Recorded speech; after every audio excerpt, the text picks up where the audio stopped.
देखो हम लोग स्टार्ट कर रहे हैं सम नंबर 47 से। आपको बोला फॉर द प्रीवियस ईयर 18-19, आपके एग्जाम में बोलेगा for the previous year 19-20। Mister Swaroop Sen has furnished the following information. वो देखो इनकम फ्रॉम सैलरी कंप्यूटेड। देखो हम आपको बोले ना, आपको कुछ चीज़ें कभी कभी एकदम दे देगा डायरेक्ट। तो ये बोला income from salary computed 5,20,000। Income from house property 95,000। इसके अलावा bank interest on FD 18,000। Long term capital gain 30,000। Short term capital loss 5,000। He made the following payment. तो लाइफ इंश्योरेंस प्रीमियम लिया है, जिसका इंश्योरेंस पॉलिसी है 2 लाख, प्रीमियम दिया है 22,000। तो एक चीज ध्यान रख लेना, 80C में अगर आप LIC लेते हो तो आपका प्रीमियम का पॉलिसी वैल्यू का 10% तक प्रीमियम आपको डिडक्शन मिलेगा। तो यहाँ 2 लाख का 10% 20,000 होता है। ये प्रीमियम भरा है 22,000, लेकिन आपको छूट कितना मिलेगा? 20,000। वाइफ का भी लाइफ इंश्योरेंस पॉलिसी लिया 1 लाख का, जिसका 10,000 प्रीमियम दिया। देखो एग्जैक्टली 10% हो रहा है। PPF में पैसा दिया 18,000। मेडिक्लेम ओन हेल्थ किया 12,000। Medical expenses treatment of dependent physically handicap brother 25,000। Prime minister national relief fund में डोनेशन दिया 10,000 और डोनेशन टू रामकृष्ण मिशन दिया 12,000 रुपया। बोला उसका total income and tax payable निकालो। असेसमेंट ईयर 19-20, आपको बोलेगा 2021।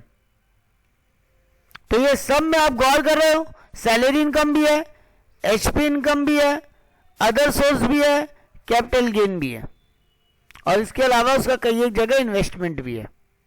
ये 2012 का ईयर पेपर में आया हुआ क्वेश्चन है, जहां पे आपको टोटल इनकम और टैक्स पेबिलिटी दोनों निकालने बोला।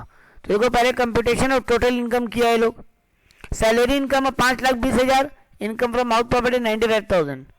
Capital gain long term 30,000, short term loss है 5,000। क्या short term loss long term gain से एडजस्ट हो सकता है? क्या short term loss long term gain से एडजस्ट हो सकता है? नहीं सर। अरे हो सकता है, छोटा भाई बड़ा भाई से माफी मांग सकता है। अच्छा हाँ। मदद मांग सकता है। हाँ याद है, हम लोग का वहां पे 2-3 नियम था। उसमें पहला नियम यह था कि बिजनेस वाला लॉस कभी सैलरी इनकम से एडजस्ट नहीं होगा। मतलब बिजनेस वाले सैलरी, मतलब मालिक अपने स्टाफ के सामने हाथ नहीं फैलाता। और दूसरा यह था कि बड़ा भाई छोटा भाई से नहीं मांग सकता। मतलब लॉन्ग टर्म लॉस अगर होता तो वो शॉर्ट टर्म गेन से एडजस्ट नहीं होता। बड़ा भाई छोटा भाई के सामने हाथ नहीं फैला सकता। और तीसरा इंपॉर्टेंट बात था, कैपिटल गेन किसी और के सामने हाथ नहीं फैलाएगा। मतलब लॉन्ग टर्म गेन हो या शॉर्ट टर्म गेन हो, वो PGBP अदर सोर्स सैलरी किसी से एडजस्ट नहीं होगा। और लास्ट एक पॉइंट था, हॉर्स रेस वगैरह का लॉस हो वो कहीं एडजस्ट नहीं होगा, खुद से भी नहीं, खुद से भी नहीं। और कैरी फॉरवर्ड कितना साल तक हो सकता है? स्पेकुलेटिव जुआ फाटका से जीता हुआ अगर बिजनेस इनकम है तो 4 साल तक लॉस कैरी फॉरवर्ड होगा। और इसके अलावा एक और चीज 4 साल था, horse race, owning and maintaining of horses. अगर वो आपका बिजनेस है तो 4 साल लॉस कैरी फॉरवर्ड होगा, बाकी सारे लॉसेस 8 साल कैरी फॉरवर्ड होते थे। ये था अपना set of and carry forward chapter. तो अब यहां पर देखो आपको बताया बैंक आपका लॉन्ग टर्म शॉर्ट टर्म देखो एडजस्ट हो गया। Long term gain 30,000, short term loss 5,000। देखो एडजस्ट हो गया। बाहर कितना लिखा आउटर कॉलम में? 25,000 का कैपिटल गेन का इनकम।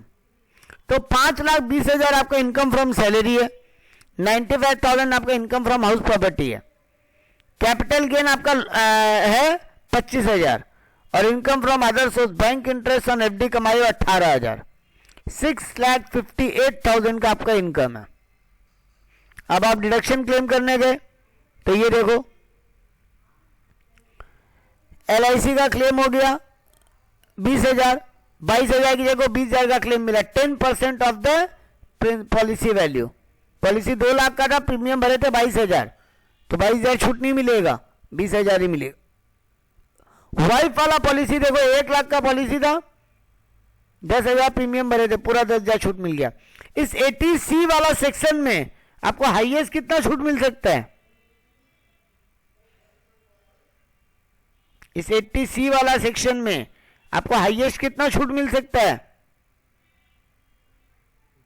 हाँ सही है, 1.5 लाख, परफेक्ट।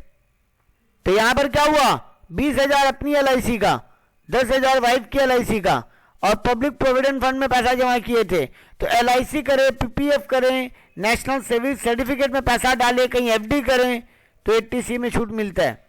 तो डिपॉजिट इन PPF 18,000, ये भी छूट मिल गया। तो 48,000 हमको 80C से छूट मिल गया।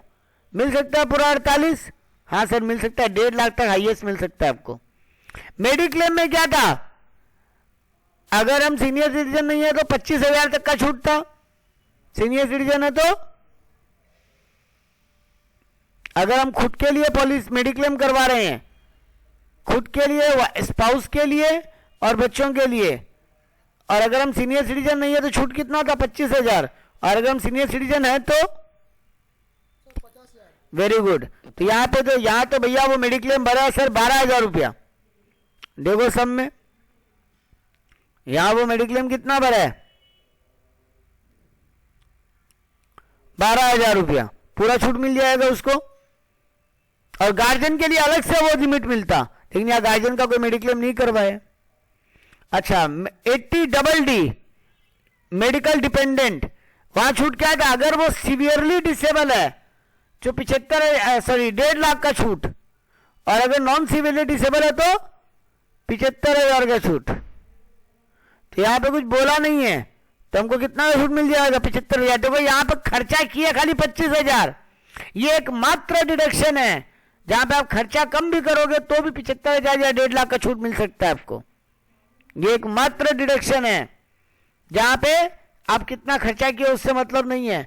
अगर आप डिपेंडेंट फैमिली मेंबर के लिए खर्चा कर रहे हो तो आपको मैक्सिमम 75,000, अगर नॉट सीवियरली डिसेबल है तो, और सीवियरली डिसेबल है तो 1.5 लाख तक का छूट मिल सकता है। तो यहाँ पे 75,000 देखो पूरा मिल गया, खर्चा खाली 25,000 की है लेकिन छूट 75,000 का ले गया। 80G में prime minister national relief fund में फुल डिडक्शन था, बाकी में 50%, तो 12,000 का 6,000 मिल गया, और प्राइम मिनिस्टर वाला का 10,000 मिल गया। आप 80G में ना ज्यादा टेंशन मत लेना। 80G में आपको चार याद है, Nehru and family, prime minister national relief fund, और इसके अलावा जवाहरलाल नेहरू, राजीव गांधी, इंदिरा गांधी, ये कोई भी नाम आए तो 50% ले लेना, 100% छूट ले लेना, बाकी में 50% ले लेना आप अपना चुपचाप। Prime minister national relief fund, इसके अलावा कोई नाम में जवाहरलाल नेहरू हो, इंदिरा गांधी हो या राजीव गांधी हो, आप इसमें 100% छूट ले लेना जितना इन्वेस्टमेंट की हो, और बाद बाकी में 50% ही ले लेना। इसको और याद करने का दरकार नहीं है उतना डिटेल में। तो आपको 10,000 और 16,000 का छूट मिला यहाँ पे। तो देखो 80C में उसको 48,000 का छूट मिला, 80D में 12,000, 80DD में 75,000, और 80G में 16,000। ये सम से गलती की है नहीं, ठीक है वो तो FD है, ठीक है कोई गलती नहीं किया। अगर यही आपका बोला होता बैंक इंटरेस्ट आपको नॉर्मल सेविंग अकाउंट पे मिला है तो 80 TTA में आपको 10,000 का और छूट मिलता। तो वो भी ध्यान रख लेना, अगर सेविंग अकाउंट से इंटरेस्ट मिल रहा है तो उसका भी 10,000 तक का छूट मिल जाता। तो ये नहीं था यहाँ पे, ये FD में जमा की है, FD से इंटरेस्ट मिला है इसको, तो FD का छूट यहाँ नहीं मिलेगा। तो ये हो गया आपका टोटल डिडक्शन। 1,51,000 का वो डिडक्शन ले लिया, 1,51,000। टोटल इनकम कितना आ रहा है उसका, 5,07,000। आपको क्या बोला है, टैक्स लायबिलिटी निकालने, तो 5,07,000 पे टैक्स लायबिलिटी निकालो। ये लोग जैसे शुरू किया वैसे मत करना आप 2.5 लाख तक कोई टैक्स मत रखना। अच्छा सर ये गलती हुआ, हाँ एक मिस्टेक, उसका कैपिटल गेन पे कितना लगेगा, लॉन्ग टर्म कैपिटल गेन पे 20% टैक्स है, और शॉर्ट टर्म कैपिटल गेन पे 10%। तो लॉन्ग टर्म कैपिटल गेन का उसको 20% छूट मिल जाएगा यहाँ पे, वो सॉरी छूट मिल जाएगा, सॉरी बोले टैक्स लग जाएगा। तो देखो क्या किया, 25,000 पे 20% टैक्स अलग निकाला। मेरा टोटल इनकम कितना है, 5,07,000, उसमें से 25,000 पे कैपिटल गेन हो या फिर winning from lotteries and all, उन पे अलग से टैक्स लगेगा, और बाद बाकी पे स्लैब लगेगा। कैपिटल गेन अगर हम लिमिट क्रॉस कर रहे हैं तो 2.5 लाख वाला। अच्छा इसको रिलीफ मिलेगा क्या, रिबेट मिलेगा क्या इसको, इसको रिबेट मिलेगा क्या? नहीं क्यों नहीं मिलेगा? सही आंसर है नहीं मिलेगा। क्यों नहीं मिलेगा?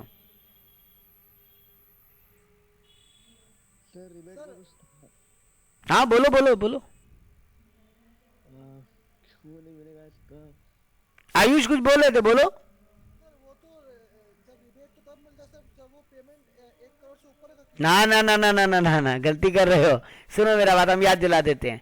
5 लाख तक अगर मेरा इनकम आता ना, तो जितना, देखो नियम क्या है कि 5 लाख तक का अगर इनकम है, 5 लाख या उससे कम, तो रिबेट मिल सकता है मैक्सिमम 12,500। आप एक चीज गौर करो, एक आदमी का अगर 5 लाख इनकम होता है एग्जैक्ट, तो उसका टैक्स कितना आता है? 2.5 लाख तक कुछ नहीं। 2.5 से 5, 2.5 लाख बचा। 2.5 लाख पे 5%, 12,500। तो गवर्नमेंट घुमा के कान पकड़ा कि अगर कोई आदमी 5 लाख तक कमा रहा है तो उससे अल्टीमेटली टैक्स लेंगे ही नहीं। लेकिन ये नहीं बोला डायरेक्ट कि जाओ 5 लाख तक छूट, बोला 2.5 लाख तक तो छूट है, और तुम 5 लाख के अंदर अंदर या 5 लाख तक कमा रहे हैं, 5 लाख 1 रुपया भी कमा रहे हैं तो रिबेट नहीं देंगे, फिर पूरा टैक्स दो 2.5 लाख के ऊपर। 2.5 लाख से जितना ऊपर है फुल टैक्स दो। तो अगर ये आदमी का इनकम 4,80,000 होता, अगर ये आदमी का इनकम 4,80,000 होता, हम 3 एग्जांपल ले रहे हैं, चलो। अगर ये आदमी का इनकम 5,07,000 जो निकला है, उस 4,80,000 होता कैपिटल गेन लेके,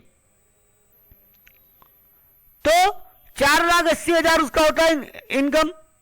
25,000 पे तो 20% लगता है, तो 25,000 का 20% कितना होगा? 5,000। बाकी कितना बचा? 480 में से 25 गया तो 480 में से 25 गया, 480 में से 20 गया, 4,55,000। 4,55,000 पे स्लैब लगाओ। 2.5 लाख तक कुछ नहीं है ना, 2.5 लाख तक कुछ नहीं। बाकी और क्या बच गया? 2,05,000। 2,05,000 पे 5% कितना होगा? 2,05,000 जाएगा, 2,05,000 जाएगा, 10% होता 20,500, तो 5% हो जाएगा 10,250। 10,250 प्लस तुम्हारा कैपिटल गेन पे कितना निकला? 5,000, तो कितना आ रहा है? 15,250। तो 12,500 तक छूट, बाकी टैक्स जमा कर दो। वैसे आदमी का अगर 5 लाख इनकम होता तो भी तुम ऐसे ही कैलकुलेट करते, लेकिन अगर इस आदमी का इनकम 5,01,000 भी होता तो कोई रिबेट नहीं। जैसे अभी इस आदमी का इनकम 5,07,000 है, मतलब 5 लाख से ऊपर है कि नहीं? हाँ। है, तो चुपचाप कोई रिबेट फिबेट मत दो, चुपचाप स्लैब लगाओ, टैक्स दो। मतलब रिबेट का सीधा नियम है, तुम 5 लाख तक कमा रहे हो तो तुमको रिबेट देंगे 12,500 रुपए, या फिर तुम्हारा इनकम टैक्स जितना आ रहा है उतना माफ, विच एवर इज लोअर। 12,500 या फिर तुम्हारा टैक्स कैलकुलेट करके जो टैक्स आ रहा है। अगर तुम 5 लाख से कम कमा रहे हो या 5 लाख तक कमा रहे हो, तो उससे 1 भी रुपये ऊपर कमा रहे हो तो कोई रिबेट नहीं, चुपचाप टैक्स दे दो। देखो जैसे ये लोग कैलकुलेट किया, 5,07,000 इस बंदे का इनकम है, 25,000 पे 20% निकाल दिया अलग से कैपिटल गेन पे। शॉर्ट टर्म है तो 10% होता है, लॉन्ग टर्म है तो 20%। बाकी क्या किया? 5,07,000 में से 25,000 गया तो कितना बचा? 5,07,000 में से 25,000 जाएगा तो बचेगा 2,82,000। हाँ 282 में से देखो 2.5 लाख पे 0% लिखा ना,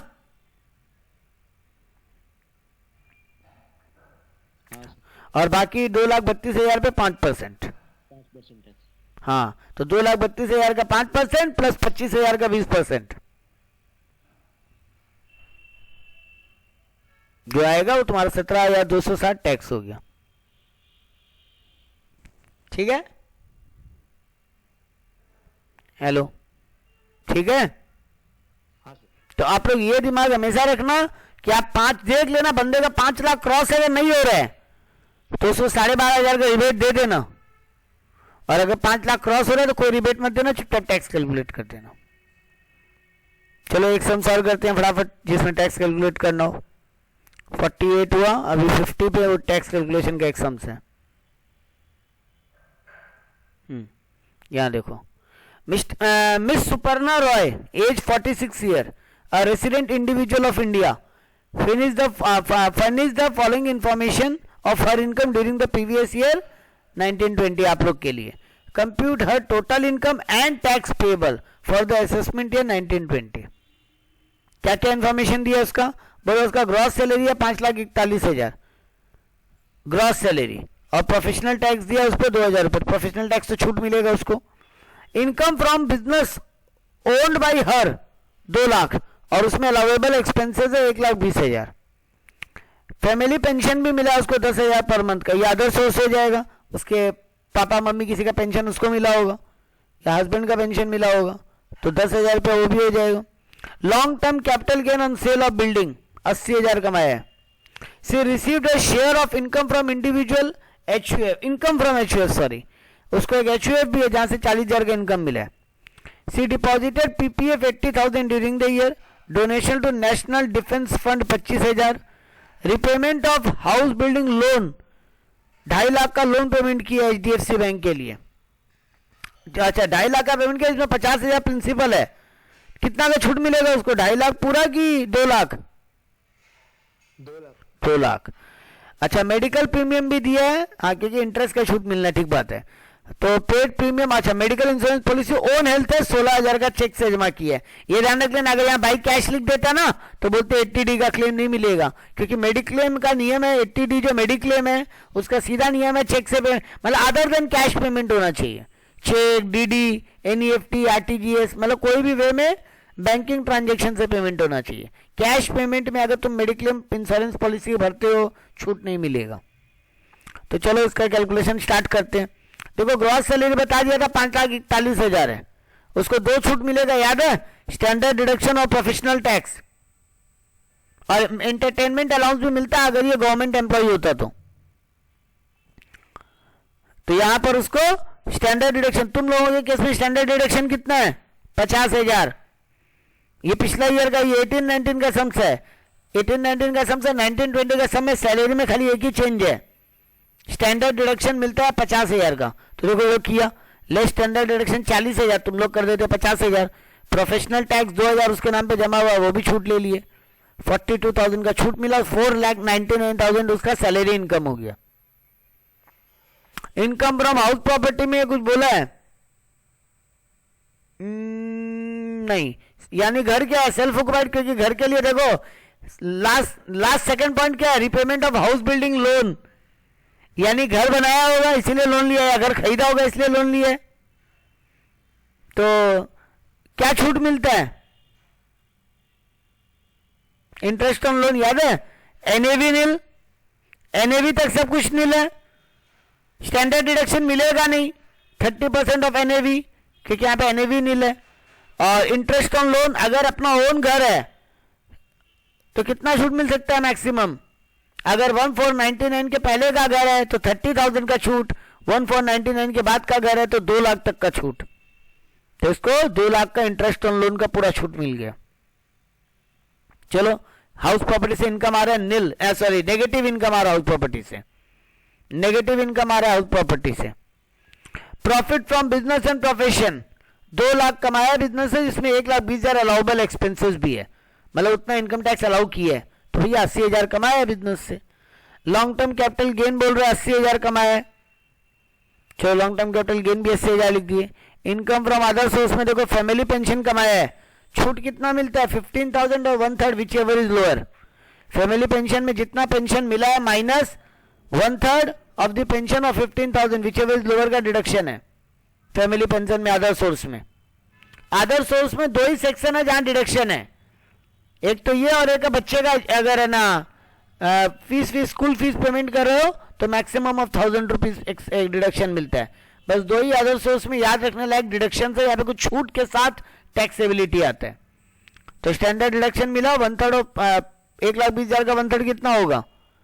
1,20,000 का 1/3 40,000, तो 40,000 और 15,000 विच एवर इज लोअर, तो 15,000 का छूट मिल गया, बाकी 1,05,000 टैक्सेबल हो गया। तो देखो ग्रॉस टोटल इनकम निकल के आया 5,64,000।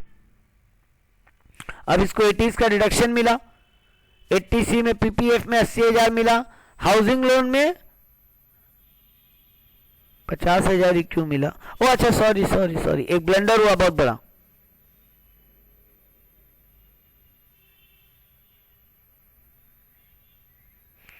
₹2,00,000 का तो उसको वहां मिल गया इनकम फ्रॉम हाउस प्रॉपर्टी में, और बाकी जो प्रिंसिपल अमाउंट है उसका छूट इसको यहां पे मिलेगा। हाँ ठीक है, प्रिंसिपल अमाउंट का छूट मिल जाएगा इसको 80D में, 80C में, 80C में प्रिंसिपल अमाउंट का छूट मिल जाएगा, और ये इनकम फ्रॉम हाउस प्रॉपर्टी में उसको इंटरेस्ट ऑन लोन का छूट मिल जाएगा।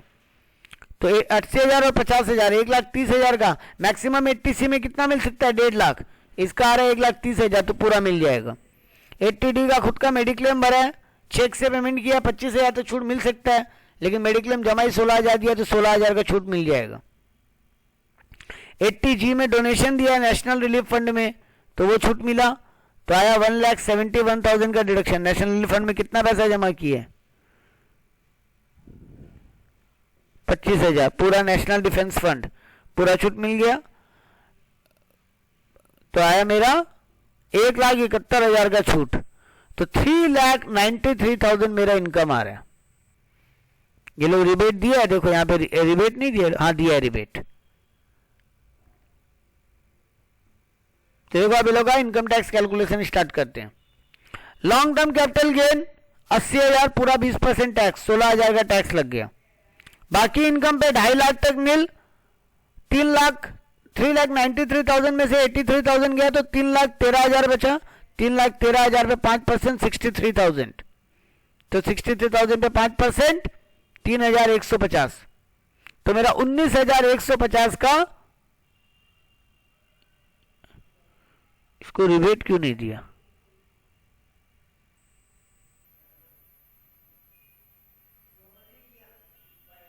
ओ उस साल तो रिबेट, अच्छा सॉरी 2018-19 का सम्स है ना, उस साल रिबेट 3,00,000 तक मिलता था। अब आप लोग को आपका एग्जाम में अगर ये सम्स आ जाता तो आपको रिबेट देना पड़ता। आप कितना रिबेट देते? इसका आ रहा है 19,150, आप रिबेट कितना देते? पिछला साल रिबेट 3,00,000 तक ही था, इस साल रिबेट 5,00,000 तक है। आप कितना रिबेट देते? अभी हम आपको क्या बताए थे? 12,500 income tax which ever is lower, तो इसका इनकम टैक्स कितना आ रहा है? 19,150, तो आप इसको रिबेट देते 12,500 का, बाकी जो बचता उस पर 4% एजुकेशन सेस जोड़ते, फाइनल टैक्स लायबिलिटी निकालते, और उसको राउंड ऑफ करना मत भूलना, ये भी एक हम लोग गलती करके आ जाते हैं, राउंडिंग ऑफ कर देना नियरेस्ट ऑफ जीरो में। देखो 19,916 है, मतलब 915 या उससे ज्यादा है तो 920 में राउंड ऑफ कर दिया, 914 होता तो 19,910 कर देते। तो आप लोग ये चीज ध्यान रखो, आप लोग को टोटल इनकम निकालना है, रिबेट देना है, टैक्स लायबिलिटी निकालना है, सॉरी रिबेट देना है, और टैक्स को राउंड ऑफ भी करना है एजुकेशन से जोड़ते हुए। एक और सम देखते हैं जिसमें लोग इनकम टैक्स पूरा कैलकुलेट किया हो।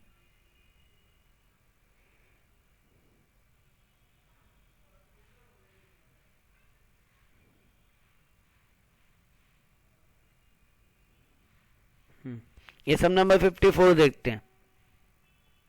Simriti A. Sen, age 36 year, resident of individual India, furnished with the following detail of her income 2018-19. Compute her total income and tax payable for the assessment year 1920. आपको बोलेगा assessment year 2021। Business income 2.5 lakh है उसका, income from lottery 70,000, net है ये, मतलब TDS cut के मिला है कि बिना टीडीएस कटे है ये? हाँ कट के मिले। तो आप क्या करोगे, पहले टीडीएस जोड़ के इनकम में दिखाओगे, जब इनकम दिखाओगे पूरा टीडीएस जोड़ के दिखाओगे, दिखाएंगे सम्स में आपको लोग क्या किया है। सैलरी इनकम बोला उसका 8 लाख है, लॉन्ग टर्म कैपिटल गेन उसका 1 लाख है बिल्डिंग से, life insurance premium policy paid की है, सम है 5 लाख का, 80,000 प्रीमियम पेड किया है, तो मैक्सिमम 50,000 का 80C में डिडक्शन मिल सकता है। एनएससी में इन्वेस्ट किया 50,000, 80C में छूट मिलेगा। Payment of tuition fees 30,000, ₹1000 per month करके छूट मिल जाएगा।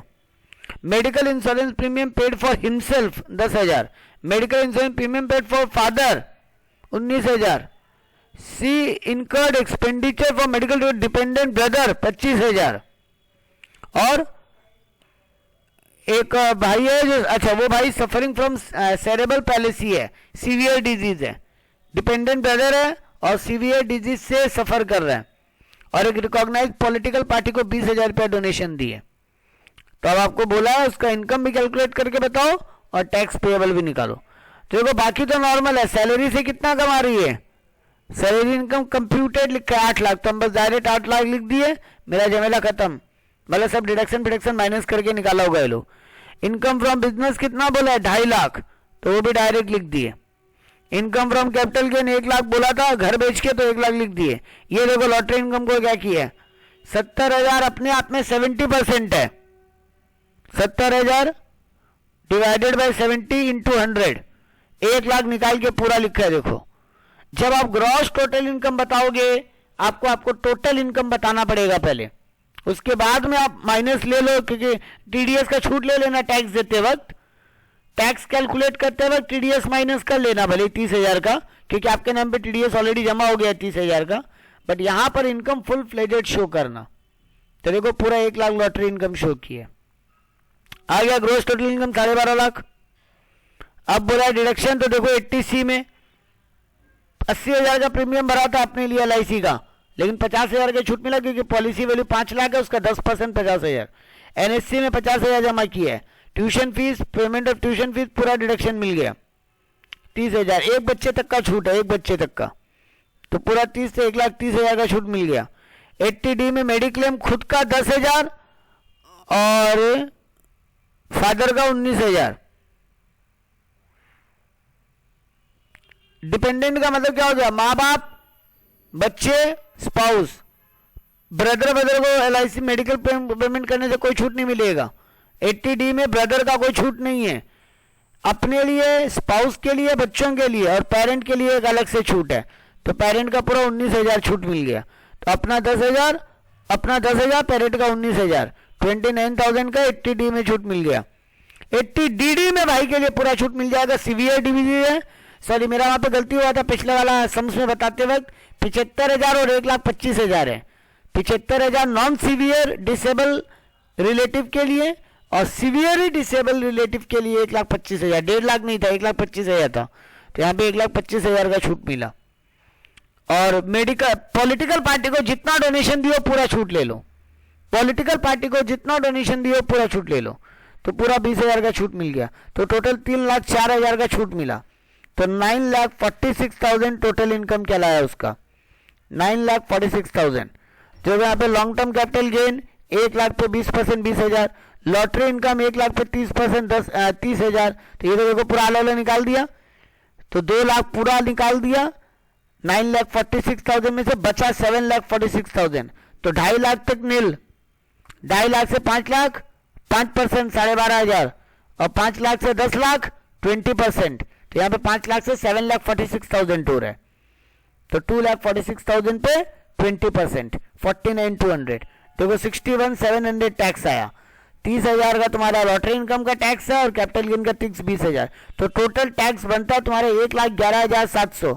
रिबेट मिलेगा क्या, रिबेट मिलेगा क्या? नहीं सर। हाँ, क्योंकि 5 लाख से ज्यादा इनकम है सर, 9,46,000 है, तो कोई चांस में रिबेट नहीं मिलेगा। तो देखो रिबेट लिख के डैश लिख दिया, तो 1,11,700 उसका टैक्स आ रहा है। 4% एजुकेशन सेल्स कैलकुलेट किया 4,468, 1,16,168 टैक्स आया। राउंड ऑफ किया 1,16,170। क्या ये पूरा 1,16,170 जमा करना पड़ेगा?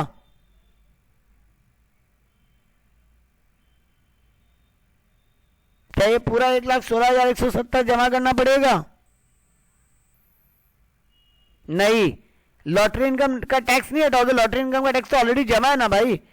तुम 1 लाख पे 30% 30,000 निकाल के रख दिए, लेकिन तुमको मिला तो 70,000 ही, मतलब 30,000 तो ऑलरेडी कट चुका है तुम्हारे नाम से टैक्स।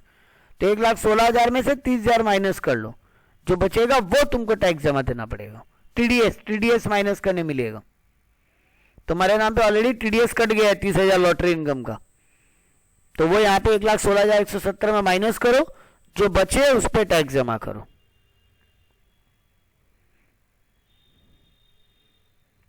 और भी कोई सम देख लेते हैं जिसमें टोटल टैक्स निकालने बोला है।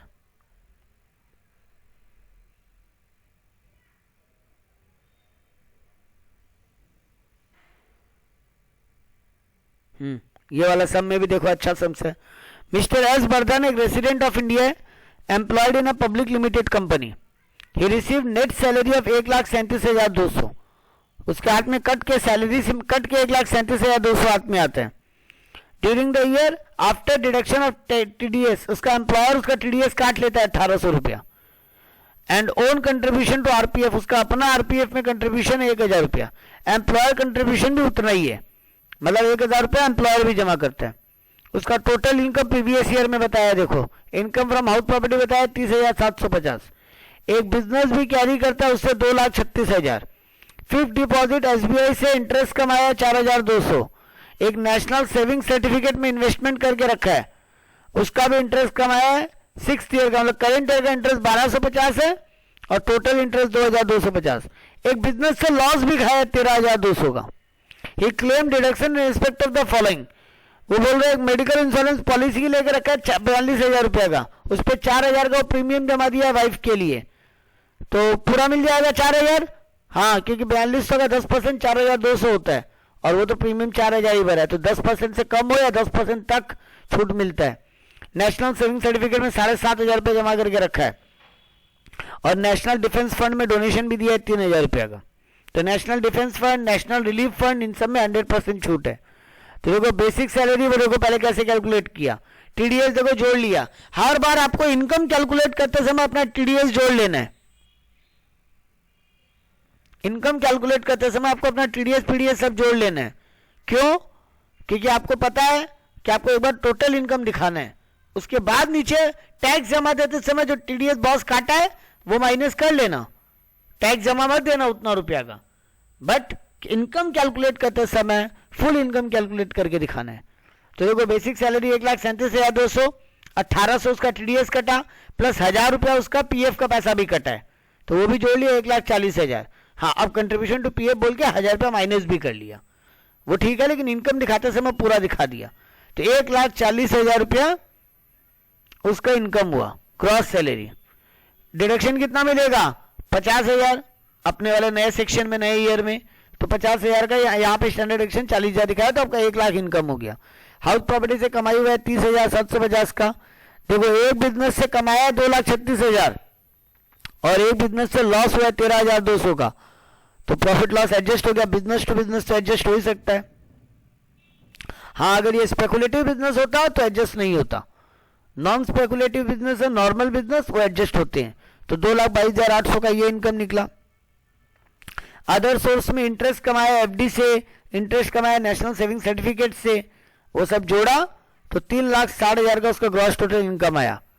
डिडक्शन मिला 80C और 80G का, तो 16,500 का डिडक्शन मिला। 3,43,500 उसका तो टैक्सेबल इनकम आ गया।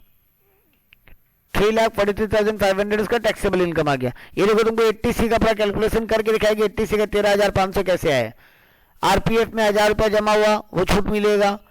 इंश्योरेंस प्रीमियम 4,000 जमा दिया, वो छूट मिलेगा। नेशनल सेविंग सर्टिफिकेट खरीदा है और खुद को जो करंट ईयर का जो नेशनल सेविंग सर्टिफिकेट का इंटरेस्ट मिला है, करंट ईयर छोड़ के बाकी जो इंटरेस्ट मिला है वो छूट मिल जाएगा। तो 13,500 का डिडक्शन मिला। अब फिर वही किया, 2.5 लाख तक कुछ नहीं, 2.5 लाख से 3,43,000 5%, 93,500 का 5% आया 4,675। रिबेट देखो ये 3 लाख से कम था इसका इनकम, नहीं इसका इनकम तो 3 लाख से कम नहीं था, तो रिबेट कैसे दे दिए ये लोग पागल लोग हैं। आप रिबेट देना 5 लाख से कम है तो फुल रिबेट देके आप कोई भी टैक्स मत निकालना उसका। आपके ईयर में क्या होगा? Full rebate. ये लोग 2,500 तक रिबेट दिए, लेकिन कैसे दिया हमको समझ में नहीं आया। 3 लाख तक रिबेट का नियम था, ये लोग कैसे रिबेट दिया पता नहीं। इनको छोड़ो, आपका टैक्स जो भी आ रहा है 4,675 आप पूरा रिबेट दे देना, क्योंकि टैक्स और 12,500 विच एवर लोअर तक का छूट है अगर 5 लाख तक इनकम है तो। तो एजुकेशन सेस भी नहीं निकलेगा, ये नील होके यहीं पे खत्म हो जाता, इसका टैक्स लायबिलिटी 0 आता।